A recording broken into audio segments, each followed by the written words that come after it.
मा बुङो? हरबजरानि साल दंफांखौ सिमावनो हाया। नै BSUनि फाउन्डेसन डे जोबोद लैहोर लैहोरैनो प्रत्येकता ब्लक कमिटि डिस्ट्रिक्ट कमिटिनि BSUनि दैदेनगिरिफोर आरो मावथि हान्जाफोरखौ लानानै बेखौ खुंफुंनाय जाहैदों। जुब समाजनि थाखाय बियो मोनसे सिगनिफिकेन्ट डे जोंनि BTCनि जुब गोदान प्रजन्मनि थाखाय आरो बिथांमोनहा दिनैनिफ्राय बेखौनो थांखि लादों दे फैगौ दिनाव जुब समाजनि हेफाजाबाव BPF पार्टीखौ शक्तिशाली खालामनायाव आरोबाव गोख्रोङै हेफाजाब होनायनि दिनै थांखि लादों। जोबोद गोजोनथाव बाथ्रा। नोंथांमोना दिनै BSUखौ गायसनना होदों, मा थांखि आरो उद्देश्यजों गायसनना होआमोन? BSU हिसाबै जोंना थांखिया स्पष्ट। BSU मोनसे प्लेटफर्म, जे प्लेटफर्मा जोंनि ओनसोलनि जौगानायखौ मोनसे पलिटिकल पार्टीजों BPF हिसाबै पलिटिकल पार्टीनि आइडियोलजिजों मोनफ्रोमबो जाति जनगोष्ठी आरो बे ओनसोलाव थानाय 35 लक्ष दिनैनि दिनाव 35 लक्षनि बांसिन जाहैबाय बे पपुलेशननि प्रत्येकता गामि प्रत्येकता ओनसोलनि जुब समाजफोरखौ जोंनि BPFनि आइडियोलजिजों आरो लानानै थांनानै BTCखौ बयनिबो थाखाय लिभेबल बयनिबो थाखाय उन्नतिनि जौगाथाय लाबोनायाव हेफाजाब होनो जुब प्रजन्मखौ बाहाय थाफानानै हेफाजाब होनो जाहाथे जुब प्रजन्मआ जाहाथे आग-फाग लानो हायो बेनो जोंनि BSUनि थांखि आरो BSUखौ बेनि थाखायनो दानानै होदों। बायदेव दिनैनि समावबो जे हाग्रा बिफाननि EM बिथां फेरेंगा बसुमतारिया दिनैनि समावबो BPFनि दैदेनगिरि माखासे बिथांमोनखौ गाज्रि रावजों सोंखारिना नाथ्रोदना खोथा बुंनायखौ नुबाय थानो मोनो, मा बुंगोन? भेरि आनफर्चुनेट सासे दैदेनगिरि जानानै एसेबां स्ट्रागलजों मोननाय मोनसे BTC मोनसे काउन्सिल मोनसे शक्तिशाली काउन्सिलखौ थेर बेथेर खालामनानै बेनि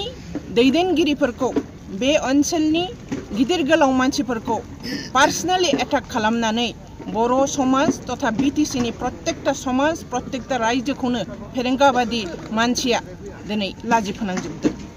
बहुत आनफर्चुनेट। बिथाङा नोंथांनि समस्थियाव थांनानै फैबाय थानाय 2025 मायथाइयाव बिथाङा BTC काउन्सिलनि बिसायख'थियाव गेलेगोन होनदों, मा बुङो? हरबजरानि साल दंफांखौ सिमावनो हाया। जिसेथि गायसनथि सान मा फोरमायगोन? दिनै चिरां जिल्लानि बाथौ खेराइ रिजर्टआव BSUनि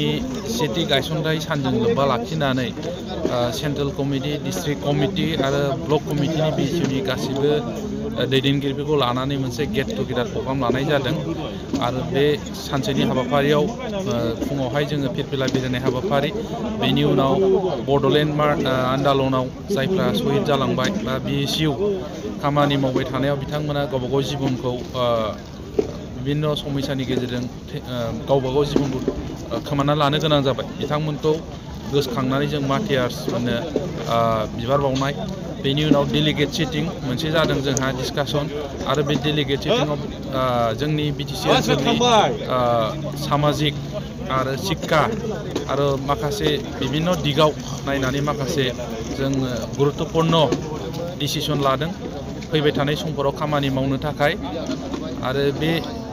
डेलिगेट सिटिंनि उनावहाय जोंहा मोनसे अपेन मिटिं फाथिनाय जादोंमोन। बे अपेन मिटिङाव जुदिअबा जोङो BPF दोलोनि मानगोनां आफादगिरि हाग्रामा महिलारि सारखौ लेंहरदोंमोन, बिथाङा माखासे उसुबिदानि थाखाय नुजाफैनो हायासै आरो बिनि सोलायै जोंहा BTCनि बारग' डिपुटि चिफ खाम्फा बरगयारि सार, लोगोसे आसामनि बारग' मन्थ्रि प्रमिला रानी ब्रह्म आरो बेजों लोगोसे जोंनि BTC ओनसोलनि BTC एसेम्ब्लिनि अपोजिसन लिडार देरहासार बसुमतारी सार आरो बिभिन्न समस्थिनि MCLAजों लोगोसे BPF दोलोजों दाजाना होजानाय बायदिसिना सेल कमिटिफोर जेरै गरखा सेल, राजबंशी सेल, नाथ जगि सेलनि प्रेसिडेन्ट सेक्रेटारि बिथांमोना जोंनि अपेन सेसन बे हाबाफारियाव बाहागो लाफैयो आरो मुल्यबान खोथाफोरजों बिथांमोना जोंनि सिगाङाव माखासे खोथाफोरखौ बुंलाङो, जाय खोथाफ्रानाखि जोंनि BSUनि साफ्रोमबो सदस्यफोरखौ दैदेनगिरिफोरखौ फैबाय थानाय समाव खामानि मावनो थुलुंगानाय बोसोन होलांनाय जायो। सार, नोंथांमोना जिथुके BPF विंस स्टुडेन्ट इउनियन BPFखौ फैगोन समाव पावाराव लाबोफिननो थाखाय माबायदि हाबाफारि मावलांगोन? निश्चय बे स्ट्रेटेजिया दं। दिनै जोङो बेफोर दिगखौबो जों सावरायदों जिहेतु जोङो मोनसे पलिटिकेल स्टुडेन्ट उइं राजनिति दलनि छात्र संगठन जोंहा दायित्व थायो बे दिगावबो माखासे खामानि मावनो थाखाय बे दिगखौ नायनानैबो जोङो गोबां दिनै स्ट्रेटेजि पलिसि जों लादों जायखौ जोङो फैबाय थानाय समाव जोंनि जायखौ जों पेरेन्ट बडि बिपिएफ होनना बुङो बिथांमोननो जोङो परामर्श हिसाबै जोंनि पलिसिफोरखौ जों रेकमेन्ड खालामगोन दिनै जि रिजलिउसन लादों फैबाय थानाय समफोराव बोरै मावोब्ला जोंनि पलिसि लानायफ्रा जाहाथे पलिसि मथे मावोब्ला रायजो राजाफ्रा मोजां मोनो बा जोंखौ मोजां मोनो बा बिपिएफ दोलोखौ मोजां मोनो बेफोरबायदि माखासे पलिसि लानाय जादों आरो बे पलिसिखौ जों फैबाय थानाय बिपिएफनि CWCआव बेखौ जोङो जमा होगोन जाहाथे हाउसआव एप्रुभेल लानानै बेखौ रायजो राजानि खाथियाव जों खामानि मावहैनो हायो फैबाय थानाय समाव बेफोरबायदि